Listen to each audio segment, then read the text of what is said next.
Well, hello, everyone, and welcome back to Bracy Sports Media. My name is Aaron Bracy, and I'm thrilled to be joined today by LaSalle men's basketball coach Ashley Howard. Coach Howard is a Philadelphia native who just finished his second season at the Explorers' helm after assistant coaching stints at Drexel, LaSalle, Xavier, and Villanova.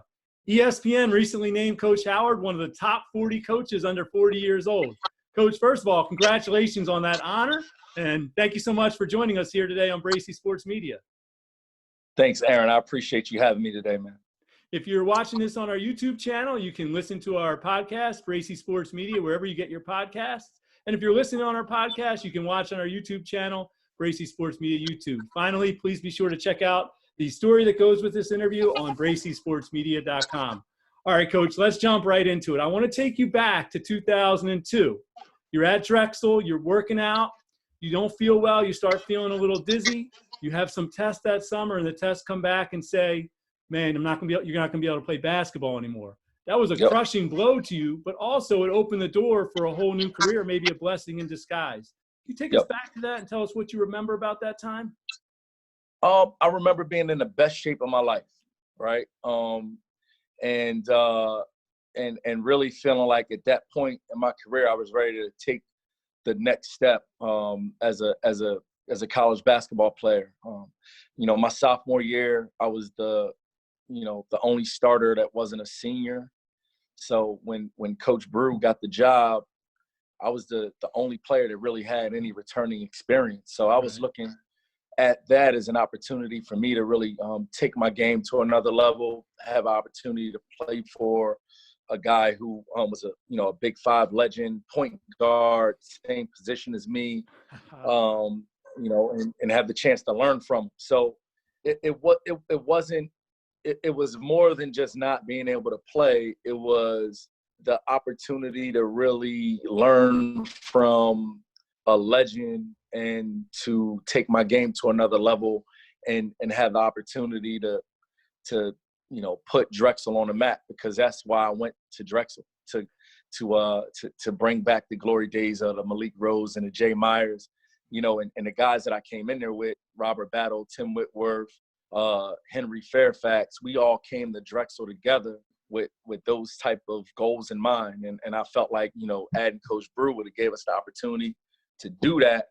So it was more than just, not being able to play anymore. It was, I thought that, we actually had a chance to be good, and Coach Brew's teams were successful those first couple years when a lot of people thought that they were going to be down.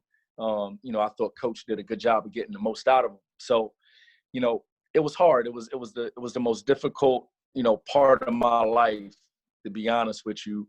When you talk about, being 20 years old, the time that I invested in basketball from, I can't even remember, up until that point, and then to not be able to play again, that was hard. But, the fact that, I had a solid support system, the fact that, I had coaches and Coach Brew and his coaching staff that believed in me at that time and wanted to keep me on as a grad assistant or as a student assistant, because, they saw that, there was value in me being able to stick around the program and learn from them and be able to help the program any way I could. It really set the table for me moving forward as a young coach who got an opportunity to get into the business early. So you spent 2 years helping Brew, and I also heard you had to do errand runs to 7-Eleven to get him some chips and soda and stuff. And then after you graduated from Drexel in 2004, and you got a job at a very prestigious camp at the Hoop Group, and you went in there thinking you were going to coach basketball, and Coach Mike Rice, the former Rutgers coach, had some other ideas for you when you first got there. Tell us that story. Man, so first and foremost, I couldn't get Mike Rice on the phone for like 3 weeks just to get a slot in camp as a counselor. So I remember just calling Mike Rice, not getting a call back. So I went to Chuck Martin, who was an assistant at Drexel at the time, who is now an assistant in South Carolina, and Chuck actually worked for the Hoop Group prior to joining Coach Flint's staff at UMass. I said, Chuck, I'm trying to get on the phone with Mike Rice, but like, guy won't call me back. So, Chuck gets on the phone. He's like, yo, man, we got one of our young guys who's trying to get in. So Rice ends up, calling me back, getting me in. And then, I show up to camp, to work camp. And my first introduction with Mike Rice, I'm like, hey, Mike, Ashley Howard, man, I really appreciate you giving me this opportunity. And Mike's like, Ashley Howard.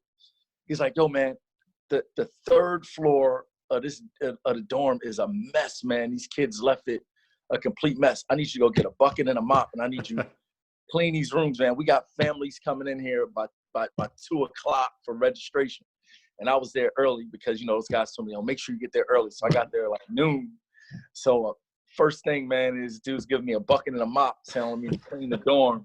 And I'm like, man, here we go again, man. Back to running the 7-Eleven to get chips and soda. But the one thing that you realize as a young coach is, you have to do any and everything to show that, listen, man, like, I'm loyal. I'll do whatever you ask. There's no task that's too big or too small for me. And that was one of the examples that I always use about my journey coming up as a young coach. And there are a lot more too, but that one with Mike Rice was one that really sticks out. Coach Ashley Howard, Salle University basketball coach, joining us. All right, so that kind of opened your career. You were at Hoop Group for only 2 months. They hired you, but then there was an opening on LaSalle staff, and Coach John Giannini brought you aboard. What did that do for your career, and what did you learn in that first 4 years working at LaSalle? Well, it was an opportunity of a lifetime, and I remember, me just being so green at the time. I met with Dr. G, and, I told him, I said, listen, man, I told Rob Kennedy that I would do this job at the Hoop Group this year. Just let me go back and talk to him before I make a decision. So I go back and I talked to Rob Kennedy. I said, listen, I met with Dr. Giannini today about this job. And before I could finish the sentence, Rob Kennedy said to me, so why are you still standing here in front of me right now? So I said, all right. He made the decision easy for me. So, I went back to Philly, moved back into my mom's house, and started working at LaSalle. And it was a great opportunity because Dr. G gave me a lot of responsibility as a young coach. We didn't have grad assistants. We didn't have a video coordinator. It was just really, the 3 assistant coaches and our operations guy, Harris Adler. So, I did everything from check classes to cut down film to work the players out to, host recruiting visits, make recruiting calls, anything that was asked, I did. And it gave me an opportunity to really get some valuable experience in understanding the ins and outs of the profession. And, the obvious thing was, I was still young. There were times that first year where I practiced, because we only had seven players on scholarship, right? So, there were times where I was suiting up and I was jumping out there and practice, and it was good. It was good. I had opportunity to learn and grow, and Dr. G, I owe him a lot for that opportunity. He taught me the value of, being an individual that understands every aspect of the program, so that, once you get your head coaching opportunity, there are no responsibilities within your program that you're not well versed in because you've done them all. And then your journey continued to Drexel. I'm going to fast forward a little bit. You went out to Xavier for a year. In fact, I remember when you came to St. Joe's with Xavier, you may not remember this, but you and I had a conversation courtside. I think we were just talking this and that and maybe some cheesesteaks or something. And then you ultimately came back home, and this is where I want to focus a little bit on. You came to Villanova, and you were there for 5 years, and you were there for both national titles in 16 and 18, and an amazing run over your 5 years there. And I'm just wondering, from your perspective, what made that run and those teams so successful? Honestly, just from the managers and the walk-ons all the way up to Coach Wright, it was just individuals in every single role that took unbelievable pride in their responsibility and their contribution to the program, right? And Coach Wright, he set the standard. Everybody, followed his word it was the gospel, right? And the thing that was so special about it, and now that I'm a head coach, I really have an opportunity to reflect on it and just so many talented individuals that I had the opportunity to work with and learn from on a day-to-day basis, from Father Rob Hagan to Baker Dunleavy to Kyle Neptune, George Halkovich, Mike Nardi, Jeff Pierce, Arlisha Davidson. It's like everybody, understood their role and tried to, do their part to be great in their role. And then you talk about the players. It started with Arch and Darren Hilliard and Javon Pinkston and James Bell and Tony Chenault.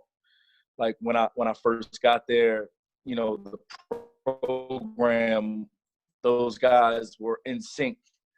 So it was my responsibility to come in and not disrupt it, to learn from it, not try to come in here and talk about what I know and show everybody, that I know basketball. It's obvious I'm there. I know basketball, but I had to learn the Villanova way. And I felt, I took pride in knowing that. So before, I stepped out there and started coaching and trying to teach, wanted to make sure I was teaching the right things, talking to the players about, all of the things that were most important to Coach Wright. And it took a year for me to really master it. And then, once I got a good hold on it, I felt like it made me that much more effective as a leader in the Villanova culture.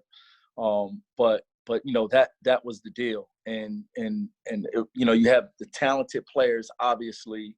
But I felt like Coach Wright did a really good job of just having talented individuals working within the Villanova program that all supported each other and took a great deal of pride in what they were a part of.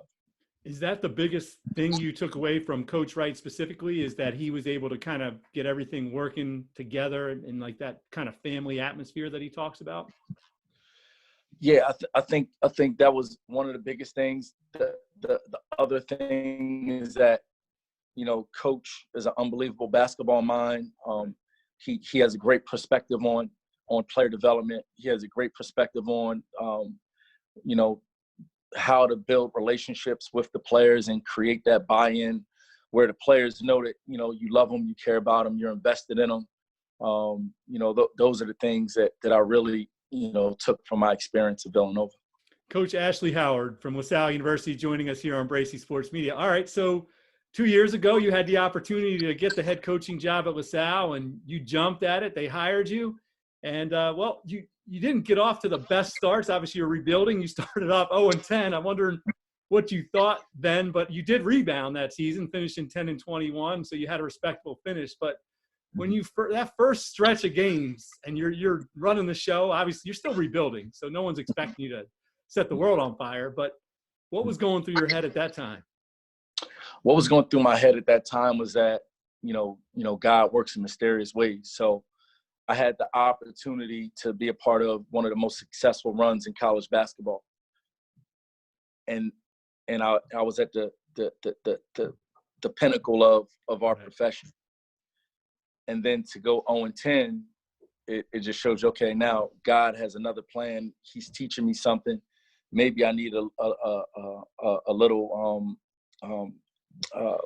exercise in humility here. Right.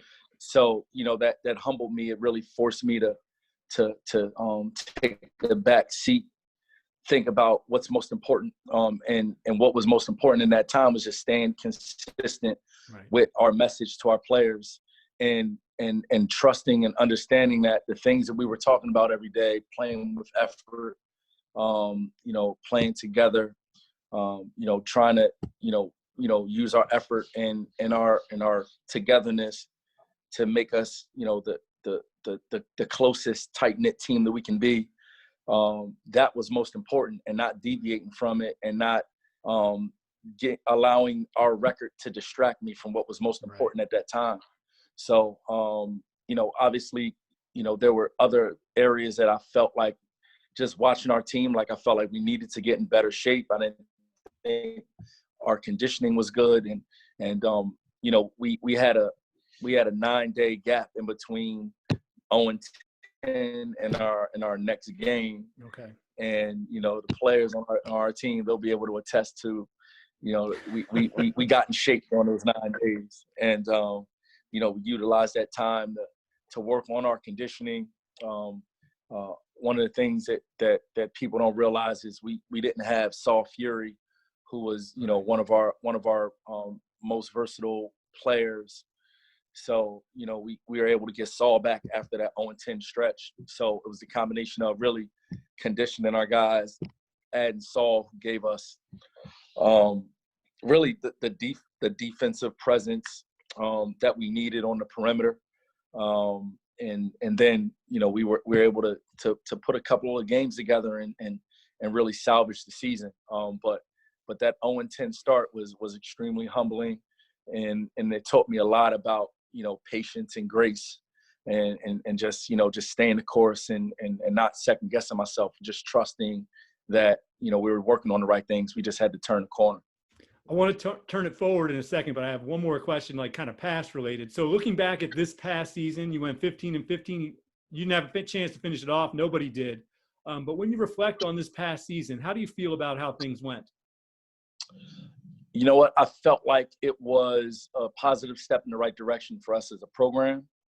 I feel like we got better as the season went on. I thought we played our best ball during MTE in Florida in the Gulf Coast Classic, and I feel like, you know, we played well, but then we came back sort of kind of unrealistic perception of where we were. Gotcha. Right, and a lot of it was because, you know, you got young guys that they feel so good about winning that they forget, okay, all right, you know, we put in some serious work preparing to go out there. Now the work only gets, you know, harder, because now the teams you play against, they're preparing for you, like, okay, like these guys are rolling, these guys have momentum. And we were able to come back from Florida and still play relatively well. And I felt like that was a gift and a curse for our team, just because we're so young, so inexperienced, that, you know, we didn't stay focused on continuing to get better. I think our guys, you know, felt a little too good about winning those games in December. And then once we got into, you know, league play, again, it was like, okay, like a rude awakening. You open up in league play with Dayton, and then, you know, our league was a beast. Right. So now, you know, you get into the gauntlet of the A-10, you know, playing against experienced teams that are well coached and playing their best ball at that time. I felt like we had to go through a stretch ourselves where, again, you go through some humility, you keep you know, digging and scrapping and clawing to get back on track. And I feel like we did that as we headed towards the end of conference play. Coach Ashley Howard, LaSalle University men's basketball coach, joining us today on Bracy Sports Media. All right, Coach, I want to look closely at your roster and kind of, you can give us a little bit of sort of where you think this team is headed. Looks like next season you're going to have a nice balance. You have returning seniors, Scott Spencer and David Beatty, who were two of your top scorers last year. You have a nice core of young guys, Sharif Kenny, Yindi Hakim, and Christian Ray. And you have some newcomers, Jamar Brickus, Tigra Izay, I'm not sure if I'm saying that correctly, Anwar Gill, and a couple guys who were with you, Clifton Moore, who transferred in from Indiana, and Jack Clark, who was hurt for most of last season. And you also have Jared Kimbrough, who will be a sophomore as well. So I hope I didn't leave anyone out, but I'm just kind of wondering if you could kind of piece those guys together. And for LaSalle fans, like, how do you see all that fitting? Obviously, it will change between now and the season, but when you look at this team, what do you see? I see versatility. I see unbelievable depth. We have, 12 guys on scholarship. Actually, 13. We got a commitment from a local kid a couple weeks ago. So, who'll probably redshirt. Okay. But, we have unbelievable depth. I think we have, for the first time since I've been here, great leadership from Dave Beatty, Scott Spencer, and I think Christian Ray is an unbelievable leader in our program. And now that we're returning these guys, and we're adding some other guys who have been in our program. So you're adding Jack, who, in my opinion, would have been one of the best rookies in Atlantic 10, 2 seasons ago. You add Clifton Moore, who I think is a great talent for us to add. And then Sharif, Brandon Stone, Allende, guys who have that experience. You have an unbelievable balance of guys that have the experience playing in our program with talented youth. So like Anwar Gill and Jameer Brickus, I think those 2 guards will be 2 of the best freshman guards in the A10. And then Tegra Ize is a very promising young big guy who's going to add a different dynamic to our team than we've had in terms of a guy that can protect the basket, that can defend and rebound and play like a traditional big. So, what we have is a great nucleus of young talent, right? What we have to create now is the sense of camaraderie, the understanding of roles, and the buy-in. And, the challenge for us right now being as though we're in the midst of this COVID-19 pandemic, is that we were going to utilize this off season as an opportunity to really develop this young team. Right. And that's going to be the uphill battle that everybody's facing in college basketball.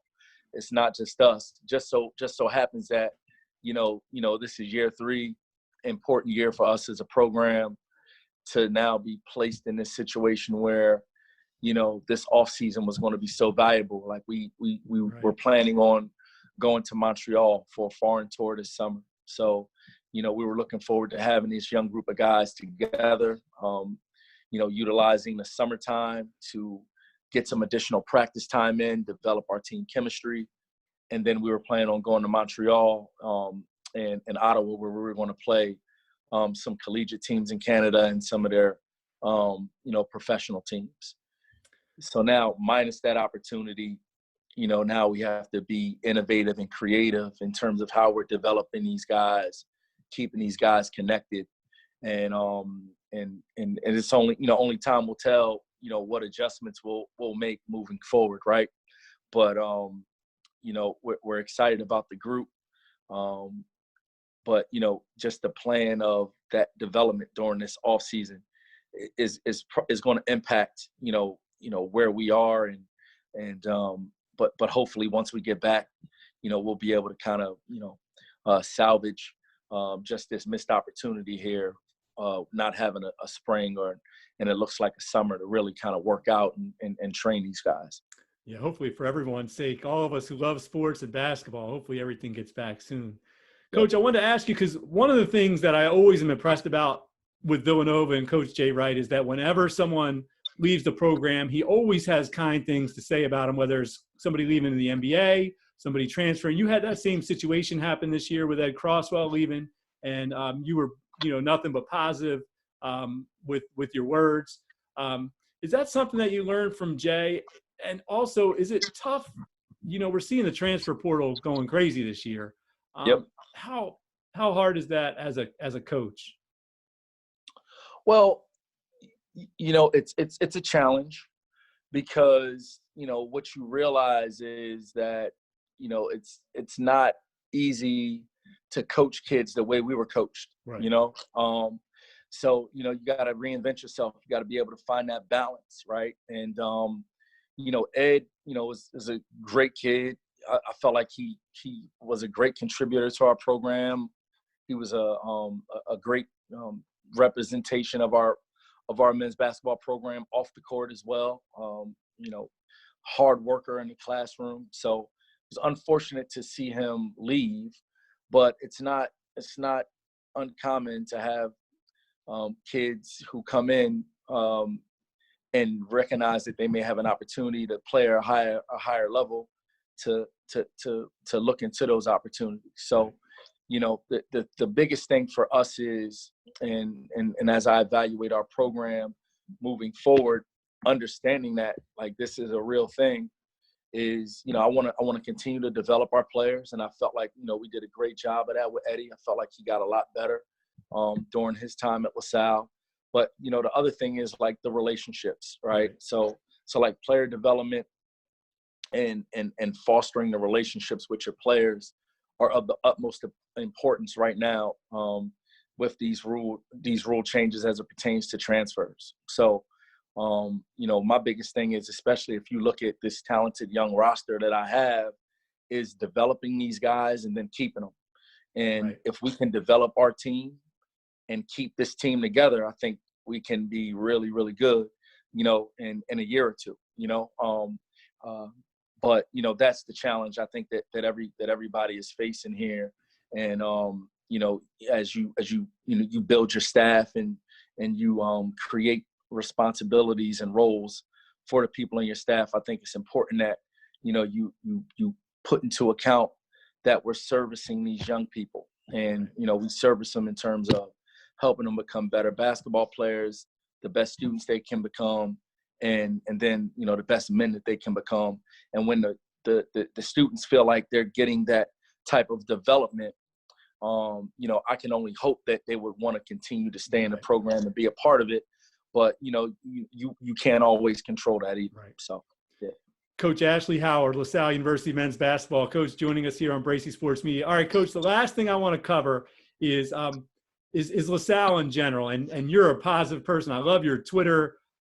Your Twitter message is right on your profile, says, if you can see it and believe it, something to those effects. So thinking about LaSalle and its great history, 1954 national champs, great players like Gola and Brooks and Lionel Simmons, Rasul Butler, so much tradition and pride at LaSalle. But there's also been a drought. One NCAA tournament since 1992. Obviously, it was a great run with Tyreek Doran and Ty Garland and those guys. But there hasn't been a lot of success at LaSalle as far as the NCAA is concerned. I'm wondering if you could speak to that and why you think you can change that around. Well, I think the biggest thing is, you just have to, recognize who you are and what you can be great at, right? So we talk about it all the time. What can we be elite at in college basketball? And I think the thing that we can be elite at is player development. And if you look at, I know a lot of people, look at my career and my trajectory and they think, oh, this dude was a recruiter. But, one of the things I always held my hat on was player development and creating an infrastructure at LaSalle where, guys are getting better. You create an atmosphere where, you got gym rats, guys that love to be in the gym, guys that love to play, that love to be around other workers, right? And that's what we're trying to create. And I think that's going to give us the best opportunity to elevate the program and get to the point where we can be a sustainable Atlantic 10 conference contender, right? And if you're a team that can contend for Big 5 and Atlantic 10 championships every year, you're an NCAA tournament team. So, the good thing that I have is I have the vantage point from working at Villanova, understanding what it takes to be an elite college basketball program. And we're chasing that. And that's what I want. So, just my perspective on what it's going to take to get there, me actually having gone through it, the fact that I was at Drexel when Brew rebuilt it initially, and then when I came back to Drexel as an assistant in 2008, my last year at Drexel in 2012, we won the Colonial Conference. VCU was in that conference. George Mason was in that conference. Two of the better programs in Atlantic 10. So, I understand what it takes, and it's all about just getting players that are motivated, that want to work, that want to get better, and then that want to, be a part of something bigger than themselves. And that's what Coach Giannini had in that 2013 run. He had an older, experienced group of guys that love playing for each other, that developed. And that's going to be our secret sauce, even though it's not a secret anymore since I just told you. Coach Ashley Howard from LaSalle University joining us here. Coach, Thank you so much for giving us some time. We wish you all the best. We're rooting for you here in Philly. And, you know, we hope to get back to basketball soon. We see you on the court, but definitely wish you all the best. Thanks, Aaron. I appreciate you, man. If you like our videos, please download and subscribe our podcast wherever you get your podcasts, Bracy Sports Media. And you can also subscribe to our YouTube channel, Bracy Sports Media, and hit those notification buttons. Thanks for listening and have a great day, everybody.